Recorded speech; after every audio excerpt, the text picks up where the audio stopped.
Mga kababayan, ang oras 2 minutos makalipas ang alas 4 ng hapon. Uy! Nakapag-break ka na ba?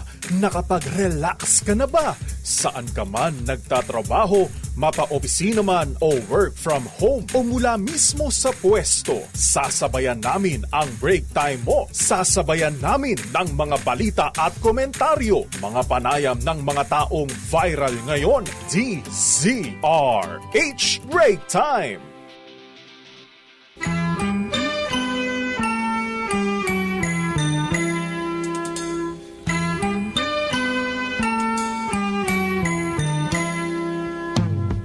See the curtains hanging in the window in the evening on a Friday night. Little light is shining through the window, lets me know everything's alright. Sinusulit lang po yung pagpapatugtog ng Summer Breeze kasi malapit na. Nalalapit na ang panahon ng malapit tag-ulan. Na tayong makaalpas sa sakripisyo ng init. Oo, ibang sakripisyo na naman ang susuungin natin. Baha. Lulusong na naman tayo sa mga tubig baha. Huwag naman sanang bahain. Oo, yung tamang tamang dami ng ulan. Katamtaman lang. Tama. Tamang mamasa-masa lang ang lansangan, hindi tayo pinapawis-pawisan, di ba? Mamasa-masa. Oo. Moist. Di ba mamasa-masa moist? Slippery when wet. Mag-iingat tayo kapag slippery when wet nga naman. Correct. Makakasama nyo po sa isa na namang edisyon ng Break Time. Ako po si Thea Petro Corpus. At Ray Siban, sa ngalabarin po nila kay Mayor Deo Macalma para po sa DZRH. Una sa Pilipinas, una sa Pilipino. Yun. At narito na ang headlines ng ating mga nagbabagang balita ngayon. Thank God it's Friday! Uy, parang kailan lang Parang kailan lang. Grabe, Biyernes na pala. Biruin mo yun, nagpetsa de peligro tapos sumuweldo ngayong araw na to. Ubus na ulit. Dumaan lang. Dumaan lang. At least may dumaan. Kumaway. Yung iba nakaabang. Pero wala lang. Yung iba kumakaway sa bahay. Kaya papakoy, pakuya-kuya-koy, naghahantay na maambunan. Asan na? Hello. Nagbabating-ting. Iba naman kumakaway sa may pintuan. Ay, sa pintuan? Naniningil ng utang. Wala po siya. Matagal pa po babalik. At narito na nga ang ating mga headlines ngayong 30 ng Mayo. Presyo ng petrolyo asahan ng dagdag bawas sa susunod na linggo. Gasolina posibleng may pagtaas habang may rollback naman sa diesel at kerosene. Dating Congressman Arnulfo Teves Jr. nanindigan na malinis ang kanyang konsensya. Nalulungkot sa kanyang pagkakulong ngayon.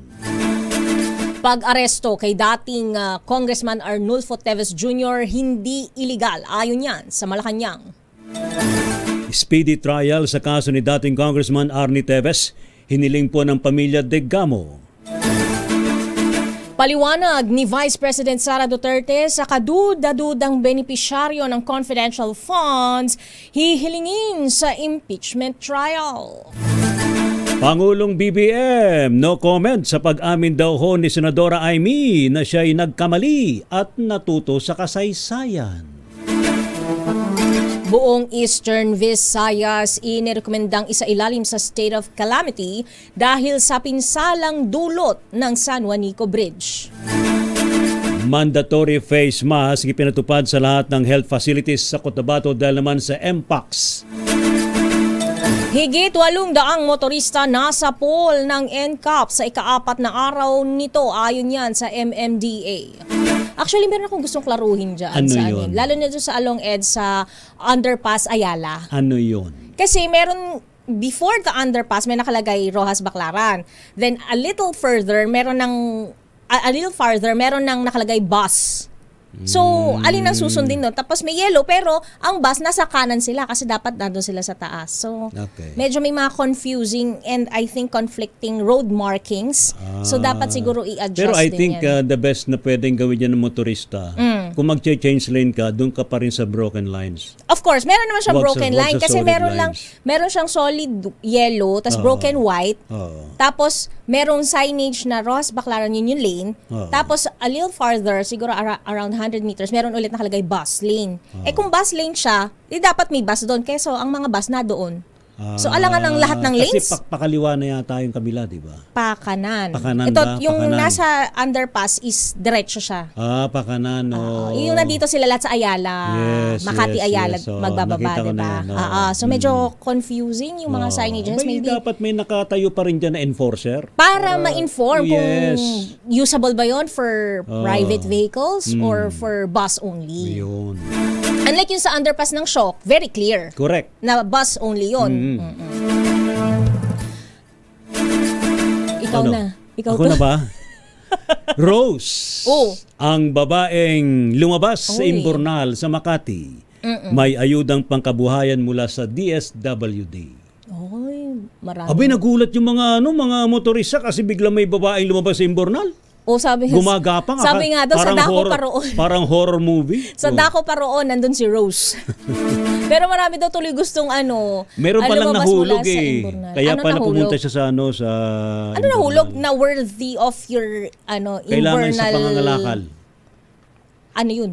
Parang matalim na bagay na Di ba delikado yun? kailangan iganon niya sa mga pangangalakal niya. Hindi ba delikado yun? Meron I kang think, kinicarry na deadly weapon? Ano nila yan? Hindi naman In your deadly possession? weapon. Ano lang yan? Parang instrument niya dun sa pangangalakal niya.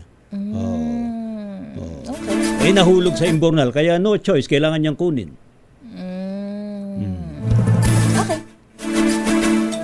At narito na ang detalye ng ating mga nagbabagang balita. Abiso po sa mga motorista, asahan ang panibagong dagdag bawas sa presyo ng produktong petrolyo sa susunod na linggo.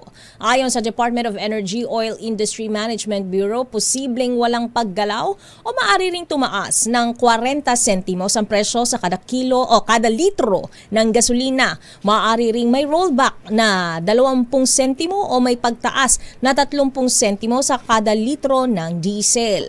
Samantala, posibleng walang paggalaw o may bawas na 10 sentimo sa kada litro ng kerosene. Ang inaasahang pagtaas ay bunsod ng banta ng bagong US sanctions sa Russia at patuloy na tensyon sa mga bansang gumagawa ng langis. At ang inaasahang rollback naman ay dahil sa desisyon ng OPEC Plus na dagdagan ang produksyon sa Hulyo at ang paghina ng ekonomiya sa ilang bansa sa Asia tulad ng India. Samantala naman, pinabulaan ng Punang Malacanang ang akusasyong dinukot at iligal na inaresto si dating Negros Oriental Congressman Arnulfo Arnie Teves Jr. para mapauwi ng Pilipinas mula sa bansang Timor-Leste. Sa press briefing sa Palasyo, sinabi ni Presidential Communications Office Assistant Secretary Errel Cabatbat na mayroong arrest warrant at naayon sa batas ang pagka-aresto sa dating kongresista. May kanya-kanya po tayong opinyon at nire-respeto po natin ang naging pahayag ng anak ni dating mambabatas Rep. Teves na si Axel Teves. Pero ito po kasi ay pagpapatupad po ng ating batas. May mga search warrant, may mga arrest warrants po na inilabas at kailangan po nating ipatupad po iyon. Yan po mga kaibigan ng paliwanag po ni ASEC Errel Cabatbat.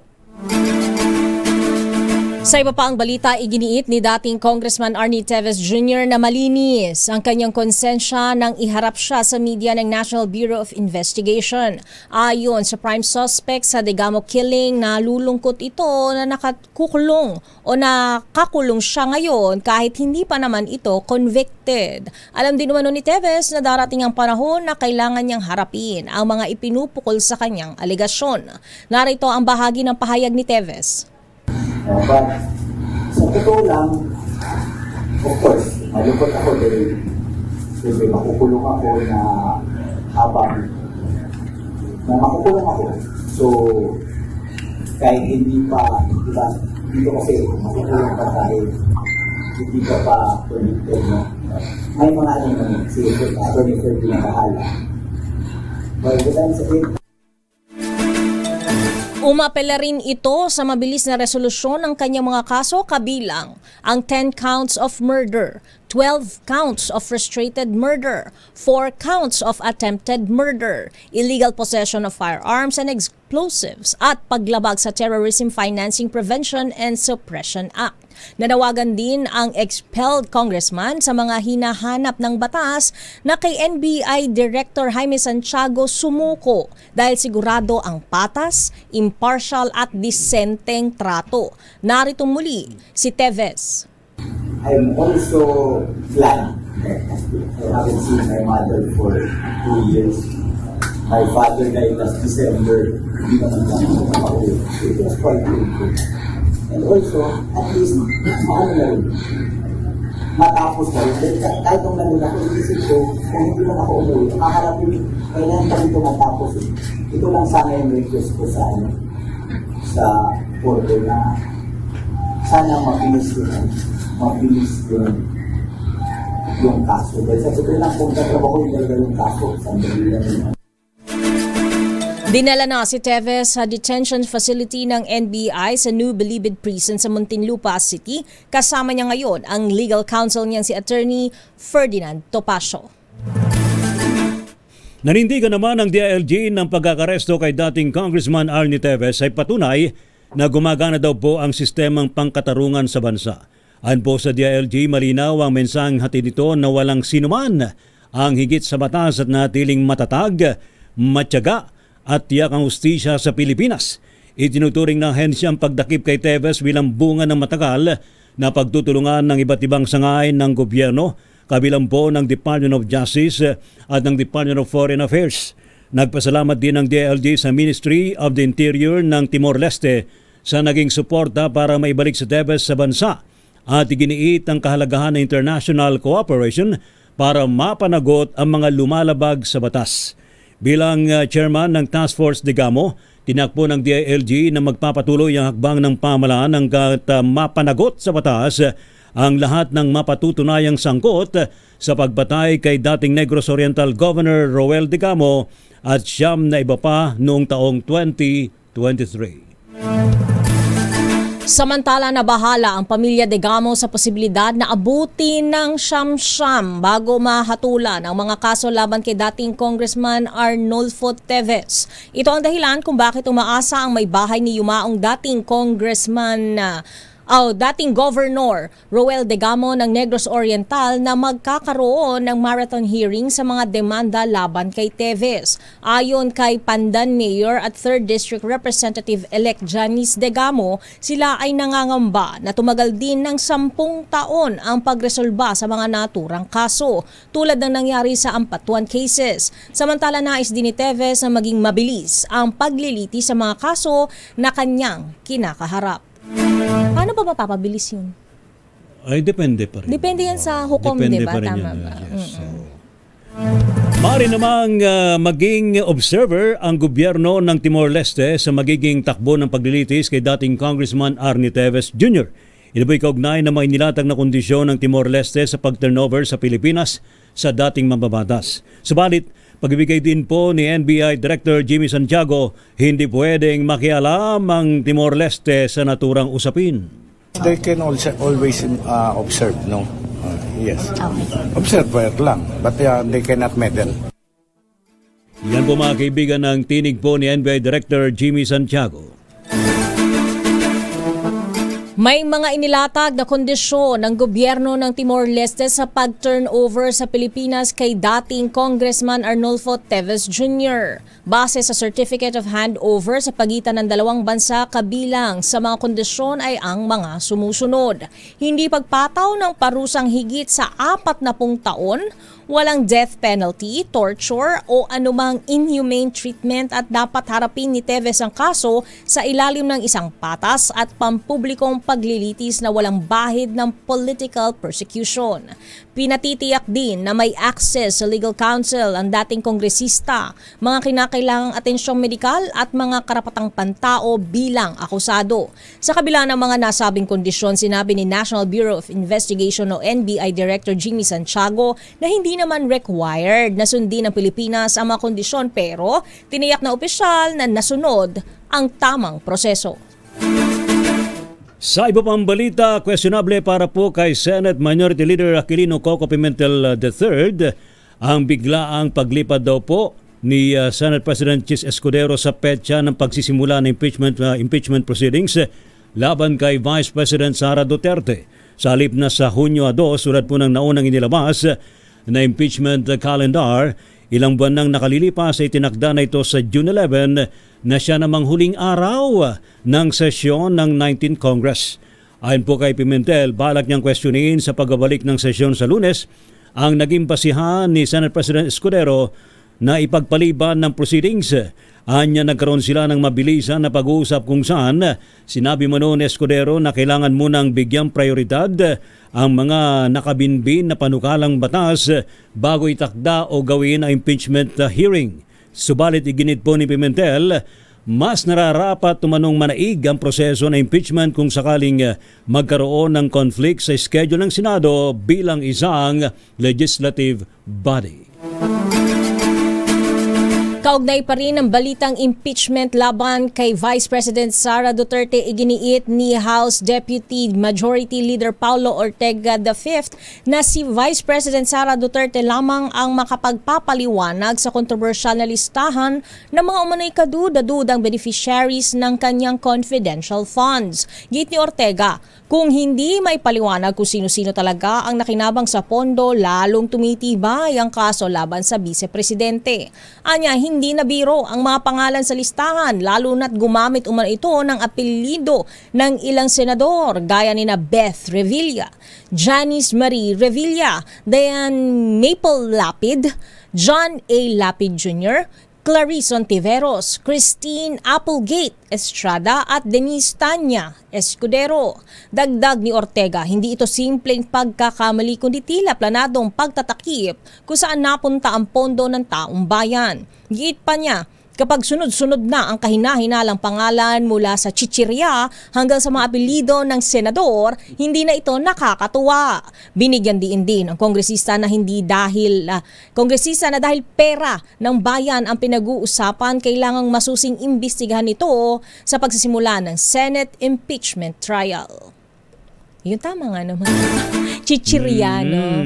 Chichirific. Ngayon naman, mga apelyido. Oo, ng mga senador. Ayun, ng mga senador. Ang cute ng name ha, Applegate. Oo nga, yun din na, Applegate. No? Meron bang may pangalan na Applegate? We'll never know, di ba? Pwede naman ipacheck yan sa PSA kung may nakarehistrong ganyang names. Aabangan natin yan, Mr. Of course.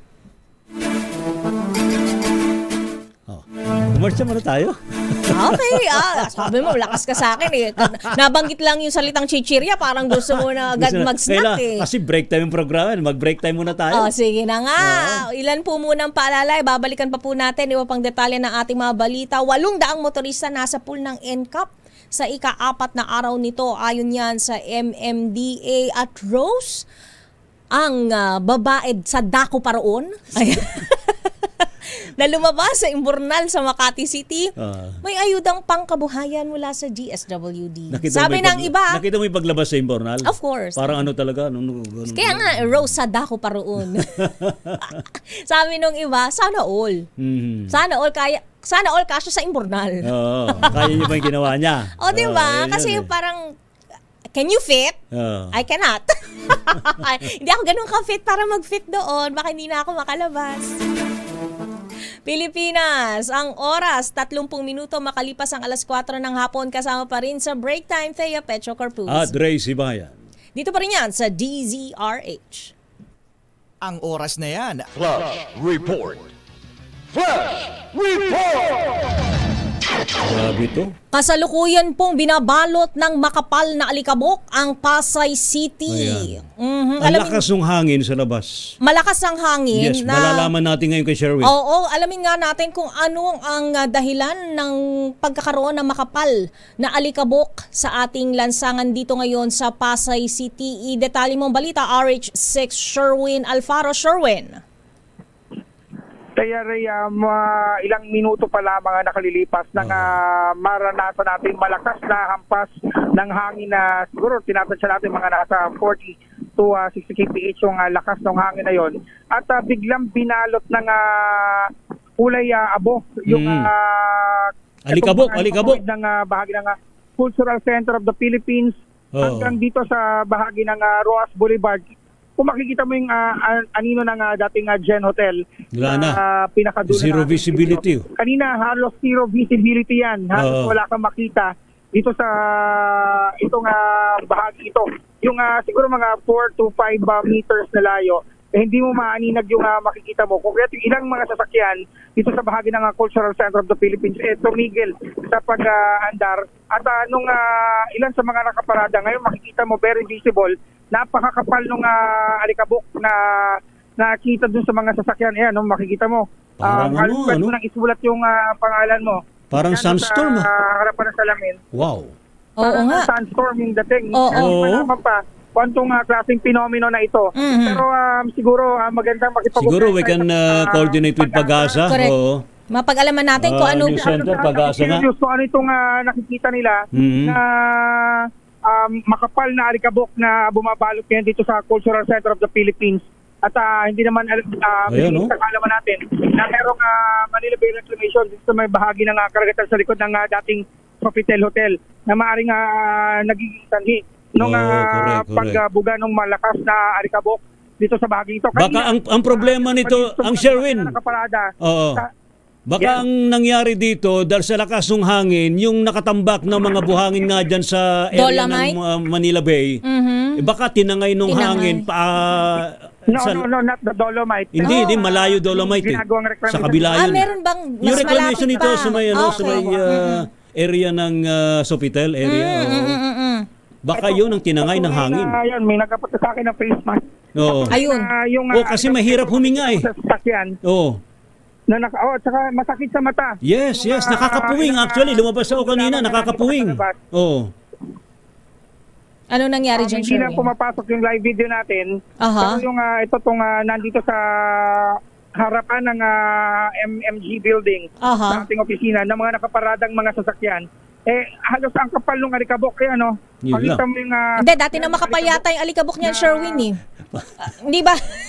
Hindi ba dati nang makapal yung alikabok ng sasakyan na yan? Nadagdagan. Hindi ata nagpa-carwash yung may-ari niyan, Sherwin. Nagdagdagan. Malamang, hindi. Kasi lang. Hindi, nadagdagan eh. Pati yung mga, ito yung... Ayan, dyan ka sa may malinis. Yan, yung bagong carwash yan. Ayan. Pwede ka magsulat ka ng pangalan. Wag mo sulatan yung pinanggalingan mo kanina. Wag mo sulatan ha. Kilala kita. Oo. Sa'yo ba yun? Kaya gusto kong malaman kung talaga bang... Medyo maambon.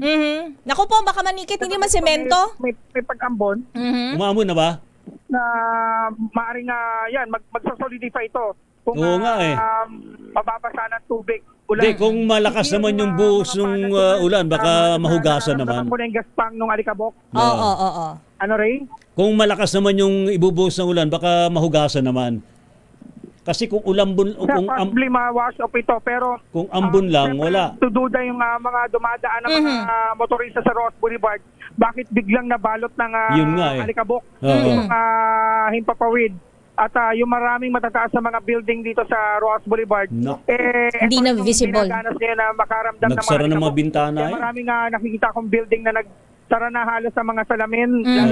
Itong Legazpi Tower, yung mga residential towers na normally binubuksan nila yung bintana nila para sa gantong hapon na makasagap ng sariwang hangin. Ngayon nagsara na sila ng mga bintana dahil doon sa kapal ng alikabok na nararamdaman ngayon dito sa bahagi ng Cultural Center of the Philippines. Kaya naman paalala sa mga motorista na nagmamaneho ngayon sa kaba ng Ross Boulevard na maaring maging peligroso itong bumalot na halos sa kadiliman dito sa kalangitan ng Ross Boulevard, na maging maingat tayo sa pagmamaneho na maaring makadisgrasya dahil halos zero visibility pa rin mula nung kanina medyo nag-dissipate ng konti. Pero ngayon, makapal-kapal pa rin yung nararamdaman natin at saka malakas yung hangin. Sa alikabok. Oo. Nakamask ka na ba? Akong nagpulboron. Nung nararamdaman ko na parang espasol. Patingin na mukha mo, Sherwin, baka puro parang pulbo ka na. Baka espasol ka na. May face mask ka ba? Tsaka yung eye protective gear. Pero yun, may mga nagja-jogging na napahinto rin ng kanilang activity. Na dun sa iba yung pakiramdam nila na parang biglang sir, ito regular to ng CCP complex. Sir, magandang hapon. Ano po itong na-experience ko ngayon na dito sa CCP complex? Nakikita ko nga yan. Sumakit yung mata Yun nga, mata talaga yan. Mahirap magtinga. Parang may buhangin. Parang may buhangin, alikabok. Sa dami nung, ako rin. Nagkakakitaan kami sa may CCP yan si Kuya eh. Nakarami-rami na ba kayo na nalunok na alikabok? Alikabok sa hangin. Oo. Ngayon nyo lang na-experience po ito. Oo, first time ko lang nakita. Na may ganito parang sandstorm. Oo. Parang sandstorm ka itong naramdaman natin. Pero ngayon nagsisimula mag-dissipate dahil siguro yung hangin westward mula sa dagat papasok dito sa CCP complex. Ayun yung hangin na kulay abo ay nakikita na natin doon na bahagi sa may portion ng TAF. Diyan sa may Lasal, nakikita ko na building na ng Lasal. Pero yung linaw nung pagkakakita mo doon sa building, visibility. So tuloy-tuloy pa rin, Sherwin, ha? Tuloy-tuloy pa rin yan? Medyo nawawala na. Oo. Nawala na ba? Tuloy-tuloy pa rin. May portion na humuhupa, pero yung may makapal pa rin na bahagi dito sa may bahagi ng likod ng coconut palm na nagsisimula ng mag-dissipate. So, yun, dapat maalaman natin at maintindihan natin kung ano to, parang mini tornado. Yun nga eh. Correct. Baka nga, baka may buhawi. Dala-dala yung napakakapal na alikabok na naramdaman dito sa bahaging ito ng Pasay City.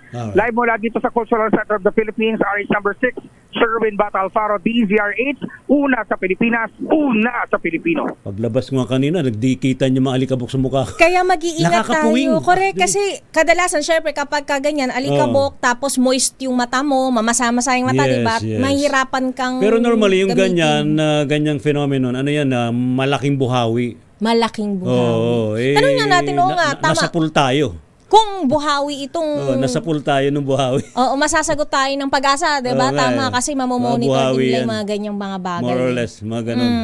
Kaya iba yung pag-iingat. Kasi zero visibility, correct. So maaaring magkaroon ng disgrasya sa mga kalsada pag ganyan. So dapat mag-attentive din yung ating mga motorista. Bukod pa dyan, kasi syempre makapal nga yung alikabok, tapos mamasa-masa kasi umambon ng bahagya, tapos magwa-wiper ka, lalong lalabo yung windshield mo. Correct, so lalo ka dapat mag-iingat. Lalo masisira windshield mo. Masisira yung windshield mo, tapos magiging delikado rin para sa iyo at sa mga pedestrian.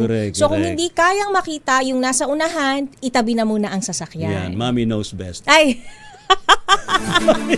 Totoo, kasi kapag kaduda-duda na ang nasa paligid mo, kaduda-duda na rin yung skill mo, itabi mo, ipahinga mo yung sarili mo, diba? Tsaka baka iniisip ko ngayon, baka makuha ng sasakyan, diba? Pumasok sa loob ng sasakyan yung alikabok, hindi naman. Kasi sa bagay may ayan. Pinapakita sa Sherwin. Ito! So, pinaramdam sa akin ni Sherwin. Makapal. Oo actually. Nga. Parang kang may hawak. Ayun, maaligas-gas. Maaligas-gas. Pinong buhangin. Pinong buhangin. Galing sa ano yan, sa yung reclamation area. Mukhang tinangay talaga ng hangin. Tatanungin ko yung alikabok, saan ka galing? Sinong nagdala sa'yo rito? Galing ako sa reclamation area. At pati ang balat ni Sherwin kailangan ng maghilod. Para siyang, para kang nag-scrub. Yun yung feel ngayon ni Sherwin, para siyang merong scrub. Actually, pampabeauty yan. Oo, so medyo hilamos ka ng mas mabuti, tsaka maligo ka ng mas mainam. Kaso, baka maging matigas yan sa sasakyan. Kailangan pa-car wash yung mga sasakyan na nasa labas natin. Dito na tayo sa ating mga report. Diretso na natin ang ating mga reports. Umabot kayo ng Malacanang yung alikabok na yan. Oo. Ating alamin sa report mula kay Let, Malacanang sisikapin daw pong bilisan ang performance evaluation sa gobyerno. Go ahead sa yung report, Let Narciso, Miss Let. Ray Mistea, alam ni Pangulong Ferdinand Marcos Jr. ang kanyang ginagawa. Ito ang tugon ng Malacanang sa mga panawagang apurahin ang performance review sa mga miyembro ng gabinete at heads of agencies. Sa press briefing, sinabi ni Palas Press Officer Claire Castro na batid ng Pangulo na dapat bilisan ang evaluation, gaya rin ang naisin nito na mas mapabilis at dekalidad ang serbisyo. Narito si Jose Castro. Alam po ng Pangulo ang kanyang ginagawa. Alam niya po kung paano mapabilis. At sabi nga rin po ni Executive Secretary Lucas Bersamin, sa trabahong ito dapat mas mabilis. Kung kailangan i-deliver ang tinapay, masarap na tinapay ang dapat na i-deliver. So makakaasa po kayo sa mas mabilis na pag-i-evaluate patungkol po dito sa mga cabinet members at cabinet secretaries and heads of agencies. Una rito, sinabi ni Senator Ping Lacson na dapat matapos kaagad ang performance review dahil sinasabayan rin ito ng pagpapakalat ng white papers at pagpapalutang ng mga pangalan para sa mga posisyon. Kadalasan kasi anyang hindi nakabubuti ang ganito at nagdudulot rin ng pagkakawatak-watak. Ito si Left Narciso para sa DZRH, una sa Pilipinas, una sa Pilipino. Maraming salamat, Ms. Leth. Samantala, alternative work arrangements dapat ipatupad habang ginagawa ang EDSA rehabilitation ayon kay Senator Joel Villanueva. Idetalye mo ang balita, RH28 Raymond Dadpaas. Raymond. Ms. Tia, umapina si Senador Joel Villanueva bilang chairman ng Senate Committee on Labor sa mga employees na pag-aralan ng implementasyon ng alternative work arrangements habang isinasagawa ang rehabilitasyon ng EDSA na tatagal ng 2 o 3 taon. Ayon kay Villanueva na siyang pangunahing mayakda ng Republic Act No. 111651 Work from Home Law, Enero pa lang ay tinutulak na niya ito upang matulungan ang ating mga manggagawa. Paniwala ng senador, kailangan kumanat ng paraan upang maitsa ng araw-araw na hirap ng mga empleyado na nasasayang ang oras dahil sa matinding problema sa trapiko. Tiwala si Villanueva na may mga trabaho namang kayang gawin ng isang empleyado kahit ito ay nasa bahay gamit ang tamang teknolohiya. Sa ilalim ng work from home law, ang mga pribadong kumpanya ay maaaring mag-alok ng voluntary work home o from home setup. Ang kailangan lang ay sumusunod ang kasunduan sa minimum labor standards, tamang kasweldo at oras ng trabaho, leave benefits at oras ng pahinga. Dapat ay may written documentation mula sa mga employers kung saan nakasad ang mga kasunduan at kung ano ang mga inaasahan sa isang telecommuting setup. Sa mga kawani ng gobyerno ay nauna nang inilabas ng Civil Service Commission ang Memorandum Circular No. 06 Series of 2022 para sa pagpapatupad ng flexible working arrangements sa mga ahensya ng gobyerno. Ito si RH28 Raymond Dadpaas para sa DZRH, una sa Pilipinas, una sa Pilipino. Thank you. Maraming salamat lakay Raymond. Samantala naman, Makabayan Block na bahala sa posibilidad na madismiss ang impeachment case laban kay VP Sara Duterte. Ibalita mo nga yan, RH12, Milky Rigunan. Milky. Go ahead, Milky. Manang Milky. Milky. Ay, wala si Milky. Babalikan na lang natin si Manang Milky. Standby, Noche Cacas Company Mayor Biazon sinagot ang promulgation case ng Sandigan Bayan. At iba pang detalye ang ating matutunghayan mamaya sa pagbabalik ng break time. Pilipinas ang oras, 11 minutos bago mag alas 5 ng hapon. RH Break Time! Balikan natin si Manang Milky Rigunan, Makabayan Block na bahala sa posibilidad na ma-dismiss ang impeachment case laban kay Vice President Sara Duterte. Idetalye mo ang balita, Manang Milky, RH12, Milky Rigunan. Kaya nagpahayag ng pagbabahala ang Makabayan Block sa desisyon ni Senate President Chis Escudero na iba naman pagsisimula ng impeachment proceedings kay Vice President Sara Duterte. Ayon kay House Deputy Minority Leader Franz Castro, ang delay ay baka maging dahilan ng tuluyang pagkakadismiss ng impeachment case. Sabi ni Castro, sa tuwing madidelay ang pagsisimula ng impeachment, nagdudulot ito ng kaba kung masusunod ba ang commitment ng Senado na papanubutin si Senate o si Vice President Sara. Paliwanag ni Castro, ang bawat araw ng pagkakaantala sa impeachment trial ay nagdadagdag ng pangamba na maaring pinaplansya na ang pagbabasura sa kaso. Anya, hindi ito nakakatarungan sa taong bayan na naghahanap ng hustisya at katotohanan.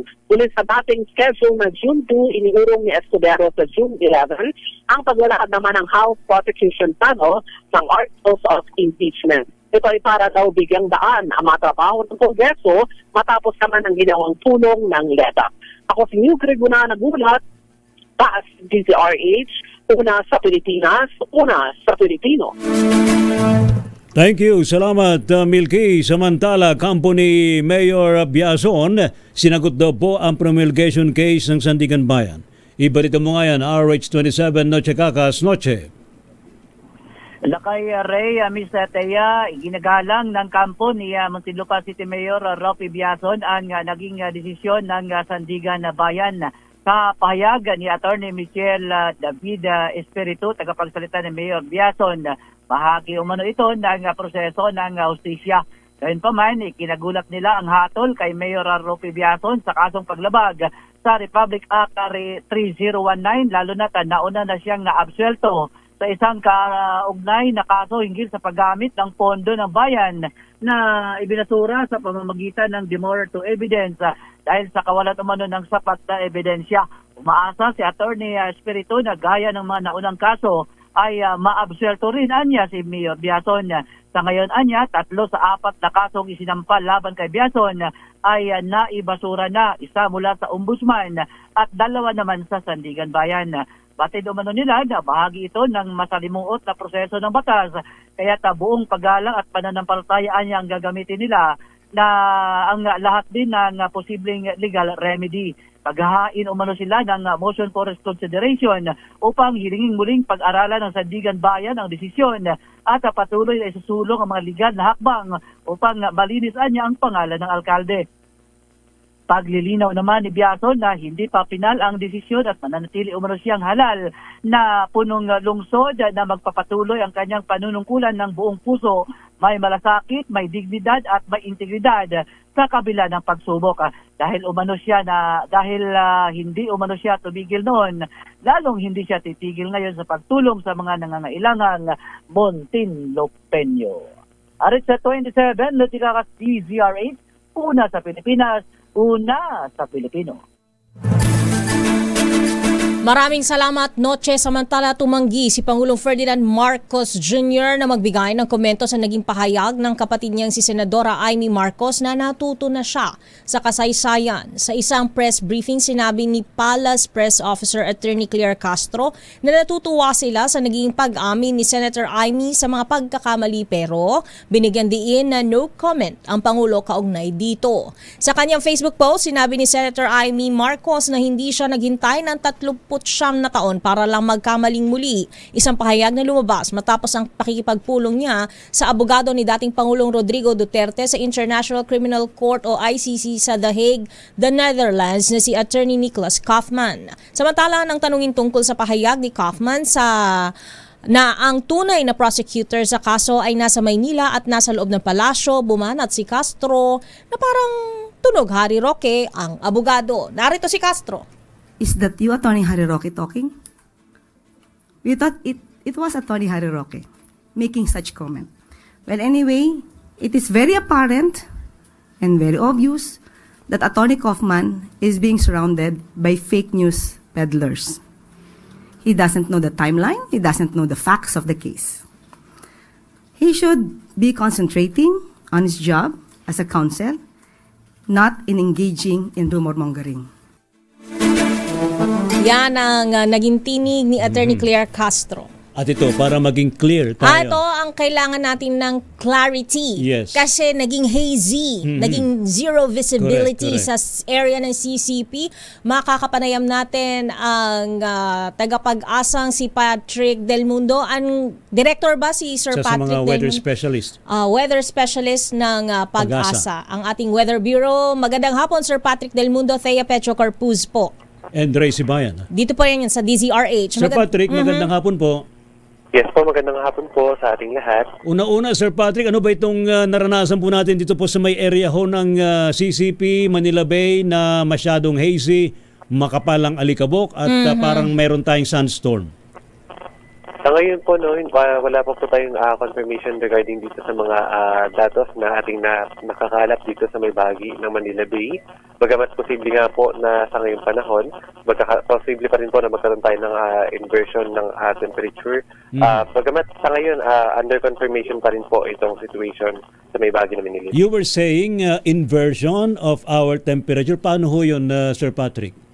Yes po, kapag po nagkakaroon ng mga ganitong sitwasyon, maaari pong matrap itong mga particulate matter sa ating malapit sa surface. Kaya po, maaari pong magkaroon ng mga ganitong sitwasyon kung saan nagkakaroon ng mas mababang visibility sa area. Pero malakas po kasi yung hangin, Sir Patrick. Maaligas-gas siya pag pinakiramdaman. Akala nga namin, may sandstorm eh. Oo, nakala mo may bulkang pumutok. Ganyan ang pakiramdam. Para may asphalt. Actually, sa ngayon po, gusto ko lang naman po ibalita sa ating lahat. Yes. Opisyal na pong nagdeklara ang Pag-asa ng pagsisimula ng Southwest Monsoon sa ating bansa. Ito po yung hanging habagat. So, ibig sabihin po sa mga sunod na mga araw, patuloy na yung pagpasok ng hanging habagat dito po sa ating bansa. Hanging habagat, ibig sabihin, patuloy na po ang mamasa-masang panahon. May mga pag-ulan. O may mga pag-ulan at ulambon. Aasahan na po natin yan, sir. Yes po, sa ngayon po, aasahan po natin na maaaring maging madalas sa mga pag-ulan sa hapon. Bagamat ito pong pagdedeklara ng hanging habagat ay bukod pa po rito yung pag-onset ng panahon ng tag-ulan. Iba pa. Sa mga linggo, maaari pa rin nating patuloy pa rin nating i-monitor itong mga pag-ulan kung saan pag nasatisfy natin yung ating criteria sa panahon ng tag-ulan, ay magdedeklara pa po tayo ng separate para po sa panahon ng tag-ulan. So hindi pa po ito panahon ng tag-ulan. Ano lang to? Yes, start pa lang ng southwest monsoon. Tama po, yes po. Ayun. Pero may mga pag-ulan na rin po, Sir Patrick, na hindi naman hahantong sa bagyo. Sa ngayon po, hindi naman po, wala pa naman po tayo na monitor na low pressure, kaya wala pa naman po tayong inaasahan na bagyo. Bagamat ito nga pong hanging habagat, kilalang kilala po natin na ito, na kapag umiral yung hanging habagat ay malalakas din po yung mga pag-ulan. In fact, meron din po tayo nakataas na weather advisory, kung saan maaaring maranasan yung malalakas sa mga pag-ulan sa may bahagi ng Ilocos Norte, Ilocos Sur at Zambales, din sa may Batanes. Dahil naman po, yung sa may Batanes ay yung frontal system naman ang umiiral. At dito naman po sa may bahagi ng Cagayan, Isabela, La Union, Pangasinan, Bataan, Apayao at Abra, ay umiiral yung hanging habagat. At dito rin sa may bahagi ng Babuyan Islands ay maaari rin makaranas ng moderate to heavy na mga pag-ulan. Kaya pag-ingat po sa ating mga kababayan dahil posible nga po yung banta ng pagbaha at pagbuho ng lupa. Yung habagat ba, Sir Patrick, maaari rin mag-trigger ng malakas na hangin? O kaya ay maaaring magkaroon ng ganito, parang buhawi? Tama po yan. Actually po yung habagat po ay ito po yung hangin na nanggagaling sa timog kanluran ng ating bansa. Yes. Kung saan tumadaan pa po ito sa West Philippine Sea. Kaya po mas nagiging moist yung ating atmosphere at nagiging malakas yung mga pag-ulan. At yung hangin nga po ay may kalakasan din po. So we are yet to confirm, Sir Patrick Del Mundo, kung anong naranasan dito sa area ng CCP complex ay isang phenomenon or baka hangin lamang dahil sa habagat. Tama po ba, sir?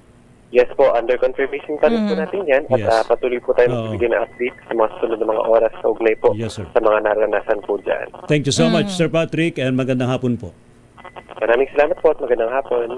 Ayun. So, marami pang possibilities. So, maaaring nag-trigger nitong onset to, no, ng habagat. Monsoon, southwest monsoon, southwest monsoon. Timog kanluran kasi yan So, ito, timog kanluran galing hangin lakas Posible nga. So, i-confirm pa niya kung anong klasikong phenomenon nga ba ang naranasan dito sa area nga ng CCP complex. Ayan. I'm also curious kung hanggang saan inabot pala. Yun kasi baka dito lang, contained lang siya dito sa area natin natin sa complex. Sa Manila Bay.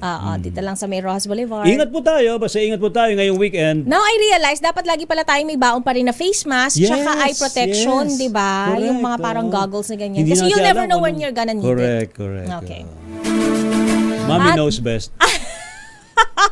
Dumakaw na tayo sa ating showbiz news dahil si CJ, meron din ako itatanong sa iyo mamaya, Josa, kung anong update mo rin kay Red Sternberg, baka meron ka dyan ha. Alam mo, nakapanahunan ni Mami Thea. Ayan, CJ Opiaza nakatakdang koronahan bilang Miss Grand International 2024. Idetalye mo ang showbiz news na yan. Josa ng showbiz, Josa Cruzat. Josa! Miss Thea at Lakay Ray, nakatakdang tanghaling Miss Grand International 2024 ang Filipina Beauty Queen na si Christine Julian CJ Opiaza matapos bawiin ng MGI organization ang corona kay Miss India Rachel Gupta. Tinanggal si Gupta dahil sa kabiguang gampanan ang kanyang mga tungkulin, pakikilahok sa mga hindi otorisadong aktibidad at pagtangging lumahok sa isang official trip sa Guatemala. Formal na kokoronahan si Opiaza sa isang seremonya sa June 3, alas 2 ng hapon, Bangkok time, o alas 3 ng hapon, oras sa Pilipinas, sa MGI Hall at ipapalabas ng live sa Grand TV YouTube channel. Sa Instagram, nagbigay ng pahiwatig si CJ ukol dito kung saan makikita siyang nakasuot ng pulang gown at sinabing ready na siya para sa kanyang grand comeback. Mismong si Opiaza na rin ang nagkumpirma sa IG na siya na ang mag-Miss Grand International 2024. Ito ang kauna-unahang pagkakataon na isang Pilipina ang hahawak sa korona ng Miss Grand International. Isang makasaysayang tagumpay para sa bansa. Para sa Break Time Showbiz, ito si Jose Cruzata nag-uulat para sa DZRH. Una sa Pilipinas, una sa Pilipino. Josa, meron ka bang update kay Red Sternberg? Alam mo na, kasi nga, di ba, namayapa na ang isa sa mga icons ng ating panahon. Thank God it's Saturday! Thank God it's Sabado kasi yun. Oo, Lakay Ray. Would you know? Base nga dito sa kanyang asawa. Kinumpirma ng kanyang asawa na noong May 27, 2025 ay malungkot na balita. Pumanaw na ang popularity actor noong 90s na si Red Sternberg. Siya ay kilala sa kanyang paggampan sa TGIS. Siya ay pumanaw 50 years old. Oh, he was supposed to have his birthday. So alam mo na kung nakikiramay po tayo sa mga nauna. Sunod-sunod, Lakay Reno. That is so sad. Ganun talaga. You'll never know talaga. Nagbabagong Talaga. Sige, maraming salamat, Josa ng Showbiz, Josa Cruzat. Balik sa inyo, Lakay Ray at Miss Thea. Thank God it's Friday! Ang dami nagalit kasi yun daw naranasan natin dito ay galing sa tinambak ng mga buhangin dyan sa reclamation area sa May Manila Bay. Kaya tayo ngayon nagdurusa. Sabi? Oo. Para saan ba yung pagtatambak na daw yan? Ayun nga, reclamation nga raw yun eh. Sinong tatayo dyan? Sinong ititirik dyan? Ay, ano ang ititirik dyan? Di ba mayroong parang itatayo dyan ng mga ewan ko. Anong complex? Di ba complex yun eh? Kapag kaganyan part yata yun sa malaking project. Talaga naman. Kaninong project yan? Ayun lang. Sinong nakinabang? Hindi ko alam. O makikinabang pala? Oo. Sino? Magsalita kayo. Kapakipakinabang ba yan? Tapos ngayon, piniraison nyo kami sa matinding alikabok. But we are yet to find out pa nga sa Pag-asa kung pero ano yun nga ba. Technically, yun naman talaga logic lang naman yun. Pag malakas ng hangin, galing dyan. Siyempre, may inangat na mga particles. Sabi niya, may mga particles na umangat, sumama sa hangin. Ayun, sa kasawiang palad, sana wag maging semento. Sabi ni Rocky Balagtas, galing po sa tinambak na buhangin sa Manila Bay po ang alikabok, dyan sa CCP Complex. Kita ko po from condo unit namin. So siguro dito isa yun, rin baka siya. Dito nakatira sa kabila. Baka malapit din dito sa area natin. Okay. Thank God it's Friday. Take care of your sweldo kasi swell day din, di ba? Magbayad muna sa mga dapat bayaran bago maglustay. Correct. Bago ibulsa. Wala namang iba bubulsa pa. Ano na daw yan eh, transfer na, so online na lahat, so wala nang OL na lang. No need for bulsa-bulsa. Talaga naman, Huwag lang yung lustay ng lustay, diba? Pagkaingatan ang perang pinaghirapan. Correct. Nakasama niyo po sa isang edisyon na naman ng Break Time. Ako po si Thea Petro Corpus. At Tracy Van po, sa ngalan pa rin po nila kay Mayor Deo Macalma, para pa rin po sa DZRH, una sa Pilipinas. Una sa Pilipino, ayan daw, watching from Montalban si Pablo Camaya Rodriguez Rizal, malakas ang hangin, kasunod ang ulan ngayon. Meron ng ulan. Baka nga ito na yung isa sa mga kasi habagat ng araw, southwest monsoon na. Season. Andiyan sa southwest monsoon. Correct. Mamaya po ang balansyadong pagbabalita hatid sa atin ni Ka Henry Uri at Miss Kay Karen Oyong. Pilipinas, ang oras 7 minutos makalipas ang 5:00 ng hapon. This time check is brought to you by